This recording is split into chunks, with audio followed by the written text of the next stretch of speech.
Voici l'audio du commentaire concernant 2 Pierre, chapitre 3, les versets 8 à 14. Mais il est un point que vous ne devez pas oublier, bien-aimés, c'est que devant le Seigneur, un jour est comme 1000 ans, et 1000 ans sont comme un jour. Le Seigneur ne retarde pas l'accomplissement de sa promesse, comme quelques-uns le pensent. Il use de patience envers vous. Il ne veut pas qu'aucun périsse, mais il veut que tous arrivent à la repentance. Le jour du Seigneur viendra comme un voleur. En ce jour-là, les cieux passeront avec fracas, les éléments embrasés se dissoudront, et la terre, avec les œuvres qu'elle renferme, sera consumée. Puisque tout cela est en voie de dissolution, combien votre conduite et votre piété doivent être saintes. Attendez et hâtez l'avènement du jour de Dieu, où les cieux enflammés se dissoudront et où les éléments embrasés se fondront.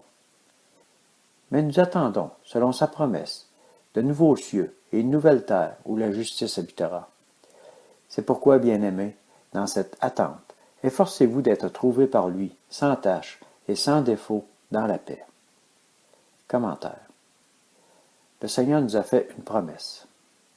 Je reviendrai vous chercher pour que là où je suis, vous y soyez aussi. Nous voyons cela dans Jean chapitre 14, verset 3. Mais pour que nous soyons trouvés dignes d'être avec lui, Pierre nous dit dans le verset 14 d'être sans tache et dans la paix.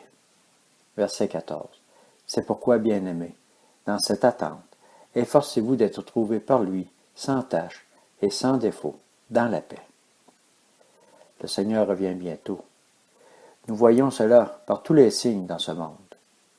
Jésus, dans Matthieu, dans le chapitre 24, nous prévient des gens qui en séduiront plusieurs en se faisant passer pour l'élu, le prophète et même le Christ.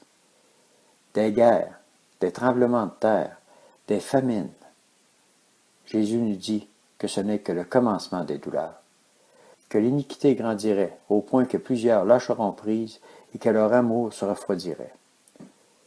Matthieu, chapitre 24, les versets 33, 42 et 44. De même, vous aussi, quand vous verrez tout cela, sachez que le Fils de l'homme est proche, à la porte. Veillez donc, puisque vous ne savez pas quel jour votre Seigneur viendra. C'est pourquoi, vous aussi, tenez-vous prêts, car le Fils de l'homme viendra à l'heure où vous n'y penserez pas.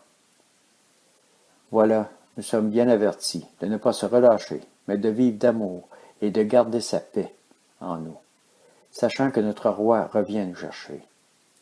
Car cette génération qui voit toutes ces choses, c'est nous. Frères et sœurs, fortifiez-vous et soyez trouvés par le Seigneur comme sa volonté le désire, plein de persévérance et d'amour. Amen. Marc, chapitre 13, versets 32 et 33. Pour ce qui est du jour ou de l'heure, personne ne les connaît, pas même les anges du ciel, pas même le Fils, mais le Père seul. Prenez garde, veillez et priez, car vous ne savez quand ce sera le moment.